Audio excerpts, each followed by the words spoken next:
video, we are going to learn the basic concepts of C# programming, our first C# program, and understanding basic concepts.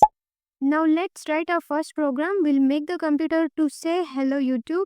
I have opened my Visual Studio. So here we are going to create a new project. In the search template, search for console app, and from here select this console app.NET framework and give a project name.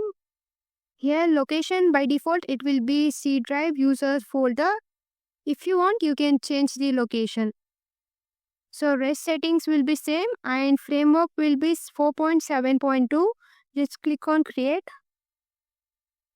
So our first program got created and this basic template will get by default. The first set of statements you are seeing here, these are the namespaces. Under hello YouTube namespace, we have our class program. So within program, we have our main method. So let's write hello YouTube on our console. Just enter and type console. Console is a class and write is a method within console class. Within double quotes, I'm gonna write hello YouTube. And end your statement with semicolon. In the next line, type console.read key. And that's it, guys. Now, before running your code, once build your code, so you will come to know if you have made any mistakes in your code. Once your build is successful, just click on start and run your application. So this is our output window which is displaying the output hello YouTube. Now let's understand the basic concepts. In every programming language, we will have comments. So comments are used for explaining code and they are used in similar manner just as in C and Java. So our compiler will ignore the comments and it will not execute them. Comments can be either single line and it can be either multiple line. Next we have using system. Using is a keyword which is used to include system namespace in program. Well, you might be thinking, what is namespace then? So namespace is a collection of related classes. So the hello YouTube namespace contains the class program. Now this class contains the data and methods to be used in your program. Methods define the behavior of class.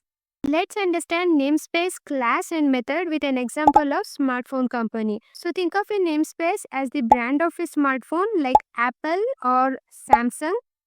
Each brand offers its own line of smartphones with unique features and designs. In C#, namespace is like a container that groups together related code, just like a brand groups its smartphone under its name. Now imagine class is a specific model of smartphone from that brand. So each smartphone model has its own set of features, hardware and capabilities. In C#, class defines the blueprint for creating objects like smartphones with specific attributes and behavior.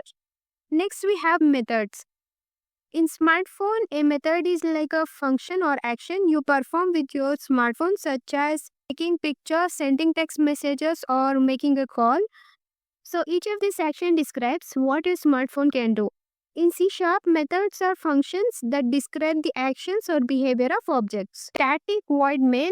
Static is a keyword which tells us that this method is accessible without instantiating class. Void keyword tells us that this method will not return anything, and main is the entry point of our code and it specifies its behavior with statement console.write. Write is a method of console class defined under system namespace. C# is a case sensitive language and all the statements must end with semicolon. Next we have console.read key. Console.read key is used for avoiding output console from executing and quitting fast. So if you hover over on this read key, you get the complete explanation, so you can read what is the meaning of each word. Here these namespaces are unused. You can just identify by the colors of this line, like these lines are in gray color and the namespaces which are used in your code are turned in black color. So the unused namespaces, you can remove it by pressing Ctrl or Ctrl G. So it gets removed from your program and it looks clean while coding. That's it for today's tutorial. If you found this helpful, make sure to like and subscribe Mindful Techie for more coding tutorials. See you in the next video.